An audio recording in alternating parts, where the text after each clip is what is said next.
मथुरा में प्रकट हुए भगवान श्री कृष्ण 5 क्विंटल पंचामृत से अभिषेक, 1000 किलो गुलाब के फूल की हुई बारिश, 15 लाख श्रद्धालु पहुंचे। जन्माष्टमी पर मथुरा कान्हा के जन्मोत्सव में रंग गया। मध्यरात्रि 12 बजे जन्मस्थान में भगवान श्री कृष्ण प्रकट हुए। इससे पहले नंदलाल का 1008 कमल पुष्प से सहस्त्रार्चन हुआ। 10 लीटर गुलाब जल, 1000 किलो गुलाब के फूलों की बारिश की गई। योगी जी ने एक्स पर लिखा है कि केंद्रीय मंत्रिमंडल ने यूनिफाइड पेंशन स्कीम यूपीएस को मंजूरी दी है। केंद्र सरकार ने लाखों कर्मचारियों को लाभान्वित किया है और इसका निर्णय किया है। उनके जीवन में आर्थिक सुरक्षा और सुखद भविष्य का नया सूर्योदय लेकर आया है। आपका हार्दिक आभार प्रधानमंत्री जी। केंद्रीय कर्मचारियों के लिए यूपीएस लागू होने के तुरंत बाद सीएम योगी ने सोशल मीडिया एक्स पर ये प्रतिक्रिया दी है। माना जा रहा है योगी सरकार पहले की तरह केंद्र की योजनाओं को हूबहू उत्तर प्रदेश में लागू करेगी। सवाल उठता है कि यूपी में यूपीएस यानी कि पेंशन स्कीम कितनी जल्दी लागू होगी। इसे लागू करके योगी सरकार किसे साधेगी? क्या सरकारी कर्मचारी इसे स्वीकार करेंगे? रात 12 बजे भी हाथी घोड़ा पालकी जय कन्हैया लाल की पूरे लखनऊ में धूमधाम से कृष्ण जन्मोत्सव मनाया गया। लखनऊ में श्री कृष्ण जन्माष्टमी पर धूमधाम से कार्यक्रम हुए। रात 12 बजते ही पूरे शहर में हाथी घोड़ा पालकी जय कन्हैया लाल की का जय घोष शुरू हो गया। ढोल नगाड़े बजने लगे, जमकर आतिशबाजी की गई। इस्कॉन मंदिर में दूध, दही, घी, शहद और 108 तीर्थों के जल से राधा कृष्णा का महाअभिषेक किया गया।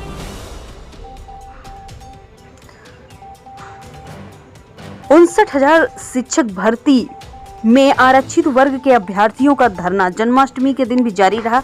अभ्यर्थियों ने इलाहाबाद हाई कोर्ट की लखनऊ खंडपीठ के आदेश का तत्काल पालन करने की मांग की है। सरकार ने भर्ती की नई चयन सूची जारी की है। अभ्यर्थियों का कहना है कि अधिकारियों के रवैये के कारण अभी तक चयन सूची जारी नहीं की गई। इससे धरनारत आरक्षित वर्ग के अभ्यर्थियों में बेसिक शिक्षा विभाग के अधिकारियों के प्रति भारी आक्रोश है।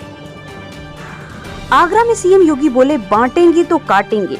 ओवैसी का पलटवार, शेख हसीना की तरह गोलियां चलवाएंगे। अखिलेश ने कहा, डबल इंजन कहीं दुपक गया। राष्ट्र से बढ़कर कुछ नहीं, राष्ट्र सभी शक्तियों का केंद्र है। राष्ट्र तभी सशक्त होगा जब हम एक साथ होंगे। बांग्लादेश में देख रहे हैं ना, वे गलतियां यहाँ नहीं होनी चाहिए। बटेंगे तो कटेंगे, एक रहेंगे, नेक रहेंगे, सुरक्षित रहेंगे और समृद्ध की पराकाष्ठा तक पहुंचेंगे। यूपी के सीएम योगी आदित्यनाथ को सोमवार को आगरा में ये बात कही। वे यहाँ पुरानी मंडी चौराहे पर राष्ट्रवीर दुर्गादास राठौर की प्रतिमा का अनावरण करने पहुंचे। इस दौरान उन्होंने कहा, मुझे लगता है कि 10 साल में ये प्रतिमा मेरा इंतजार कर रही थी। मेरे ऊपर उनकी कृपा हो गई है। मुझे यहाँ आने का अवसर तभी मिला जब कृष्ण का जन्म हो रहा है। योगी ने राधे राधे कहकर जनसभा में मौजूद लोगों को कृष्ण जन्माष्टमी की हार्दिक शुभकामनाएं दी। योगी ने सभा प्रमुख अखिलेश यादव के लिए पलटवार कहा। उन्होंने कहा, जिम्मेदार लोगों का काम भय से बचाना है, भय फैलाना नहीं। अगर ये किसी के व्यक्तिगत विचार हैं तो गलत है, अगर उनके दल के हैं तो और भी ज्यादा गलत है। भाजपा राज में बने भय के इस वातावरण में क्या डबल इंजन कहीं दुपक कर बैठ गया है, ऐसा अखिलेश यादव का कहना है।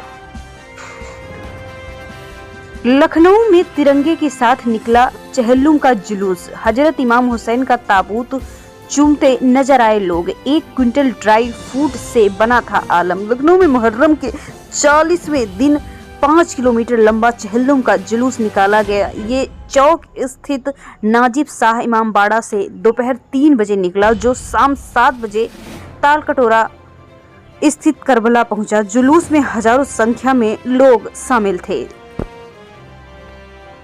मायावती बोली, राजनीति से रिटायरमेंट नहीं लूंगी, आखिरी सांस तक डटी रहूंगी, राष्ट्रपति नहीं बनूंगी। बसपा प्रमुख मायावती ने राजनीति से रिटायरमेंट की खबरों पर खंडन किया है। सोमवार को सोशल मीडिया एक्स पर उन्होंने लिखा, सक्रिय राजनीति से रिटायरमेंट का सवाल ही नहीं उठता। मैं आखिरी सांस तक बहुजन मिशन के लिए काम करती रहूंगी। उन्होंने कहा, साजिश के तहत मेरे रिटायरमेंट की खबरों को फैलाया जा रहा है। मेरी तबीयत खराब रहने के कारण ये सब हो रहा है। कानपुर में भारत और बांग्लादेश का टेस्ट मैच, 5 होटलों के 250 कमरे बुक, लैंडमार्क में रुकेंगे टीमों के प्लेयर। भारत और बांग्लादेश के बीच कानपुर के ग्रीन पार्क स्टेडियम में 27 सितंबर से 1 अक्टूबर के बीच टेस्ट मैच का मुकाबला खेला जाएगा। इसके लिए Uttar Pradesh cricket association UPCA ने अपनी तैयारियां शुरू कर दी हैं। खास बात तो यह है कि इस बार किसी भी अधिकारी या ब्रॉडकास्टर्स की टीम को शहर से बाहर जाकर होटल में नहीं रुकना पड़ा। आज होगा नंदोत्सव। बांके बिहारी की मंगला आरती में 600 भक्तों को ही अनुमति। हाई कोर्ट के आदेश पर अमल। ठाकुर श्री बांके बिहारी जी मंदिर में मंगलवार को जन्माष्टमी मनाई जाएगी। मध्य रात्रि जन्म के बाद यहां साल में एक बार होने वाली मंगला आरती होगी। इस दौरान 600 भक्त ही मंदिर में प्रवेश कर पाएंगे। जन्माष्टमी में गोरखनाथ मंदिर में जन्माष्टमी की धूम। CM योगी आदित्यनाथ ने पूजा अर्चना की। इलाहाबाद HC यानी हाई कोर्ट की टिप्पणी, बिना उचित कारण जीवन साथी को छोड़ना क्रूरता। हिंदू विवाह संस्कार में ये सामाजिक अनुबंध नहीं। पति ने पत्नी के खिलाफ क्रूरता का आरोप लगाते हुए कहा, इसी व्यवहार के कारण उसकी मां ने आत्महत्या कर ली। आत्महत्या के बाद दोनों पक्ष अलग हो गए और 23 साल से अलग रह रहे हैं। इलाहाबाद हाई कोर्ट ने कहा कि हिंदू विवाह में बिना किसी उचित कारण जीवन साथी को छोड़ना उसके प्रति क्रूरता है। हिंदू विवाह संस्कार है, कोई सामाजिक अनुबंध नहीं।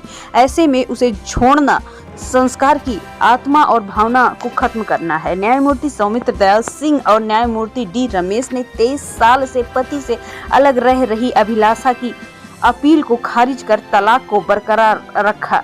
साथ ही गुजारा भत्ता के लिए 5 लाख देने का आदेश दिया। झांसी निवासी अभिलाषा की शादी राजेंद्र प्रसाद श्रोती के साथ 1989 में हुई थी। 1991 में उन्हें एक बच्चा हुआ।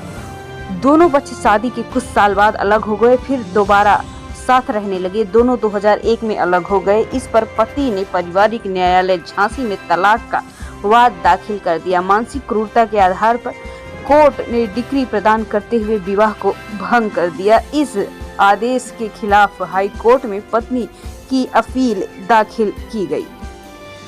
आयात शुल्क में पर्याप्त कटौती से सोने की कीमत अधिक आकर्षक हो सकती है। इससे आगामी त्योहारी सीजन में सोने की मांग मजबूत रहने की उम्मीद है। कहा जा रहा है कि सोने की कीमत 80,000 रुपए से उछाल मार सकती है, लेकिन अब वे उच्चतम स्तर से नीचे कारोबार कर रही है। आयात से अधिक बढ़ सकता है व्यापार घाटा। भारत में सोने की बढ़ती मांग वैश्विक कीमतों में तेजी को बढ़ावा देती है, जो पिछले सप्ताह रिकॉर्ड तोड़ चुका है। हालांकि सोना आयात की बढ़ती मांग भारत के व्यापार घाटे को बढ़ाता है और रुपए पर दबाव भी डाल सकता है। सोने की वैश्विक कीमतें पिछले सप्ताह रिकॉर्ड ऊंचाई पर पहुंच गई, लेकिन भारत में घरेलू कीमतें 71,800 रुपए प्रति 10 ग्राम ही थी। यात्रीगण कृपया ध्यान दें, त्योहार पर यात्रियों की भीड़ को देखते हुए रेलवे ने निर्णय लिया, शेड्यूल जारी किया। गोरखपुर से दिल्ली की ओर यात्रा करने वाले यात्रियों को राहत मिलेगी। आने वाली यात्रियों में त्योहार में यात्रियों की बढ़ती भीड़ को देखते हुए रेलवे प्रशासन ने उनकी सुविधा के लिए 2 नई स्पेशल ट्रेन चलाई है। नई फेस्टिवल स्पेशल ट्रेन यात्रियों को न केवल भीड़ से राहत मिलेगी, बल्कि उनकी यात्रा को भी और अधिक आरामदायक और सुविधाजनक बनाया जाएगा। रेलवे प्रशासन ने ट्रेनों का शेड्यूल जारी कर दिया है। DDU में लास्ट एडमिशन प्रोसेस शुरू। PG कोर्सेज में डायरेक्ट एडमिशन के लिए करें आज से अप्लाई। लास्ट काउंसलिंग 28 अगस्त से होगी। दीनदयाल उपाध्याय गोरखपुर यूनिवर्सिटी के विभिन्न कोर्सेज में एडमिशन की दूसरी काउंसलिंग के बाद बची हुई लिमिटेड सीटों के लास्ट राउंड एडमिशन प्रोसेस आज से शुरू हो गया है। बात की जाए BHU कैंपस की तो कृष्ण जन्माष्टमी की धूम, छात्रावासों में सजी आकर्षक झांकियां, हर तरफ लगे जय कन्हैया लाल के नारेकाशी हिंदू विश्वविद्यालय में भगवान कृष्ण का जन्मोत्सव उल्लास और श्रद्धापूर्वक मनाया गया। विश्वविद्यालय के महिला महाविद्यालय त्रिवेणी महिला छात्रावास, रुइया छात्रावास, new international girl hostel Leeladhar भगवान श्री कृष्ण की आकर्षक झांकी सजाकर पूजा अर्चना की गई। विश्वविद्यालय परिसर स्थित श्री विश्वनाथ मंदिर में झांकी सजाकर भजन कीर्तन भी गाया गया। हिंदू महासभा जिला अध्यक्ष को पुलिस ने रोका। श्री कृष्ण जन्मभूमि में लड्डू गोपाल का जन्मदिन मनाने जा रही थी। आगरा की हिंदूवादी संगठन की महिला कार्यकर्ता मीरा राठौर जन्माष्टमी पर श्री कृष्ण जन्मभूमि के गर्भगृह में श्री कृष्ण का जन्मदिन मनाने जा रही थी। पुलिस ने उन्हें टोल पर ही रोक दिया। लखनऊ में नम्रता शुक्ला आरएलडी में हुई शामिल। अनिल दुबे ने नम्रता को दिलाई सदस्यता, बोले पार्टी से प्रभावित होकर लोग हो रहे हैं शामिल। लखनऊ में सोमवार को राष्ट्रीय लोकदल मुख्यालय पर प्रेस वार्ता का आयोजन किया गया। आरएलडी के राष्ट्रीय प्रवक्ता अनिल दुबे ने प्रेस वार्ता की। इस दौरान समाजसेवी नम्रता शुक्ला को आरएलडी की सदस्यता लेकर पार्टी में शामिल किया। यूपी टी20 लीग कानपुर सुपरस्टार ने 4 रन से जीता मैच। लखनऊ फलकांस 153 रन ही बना सकी।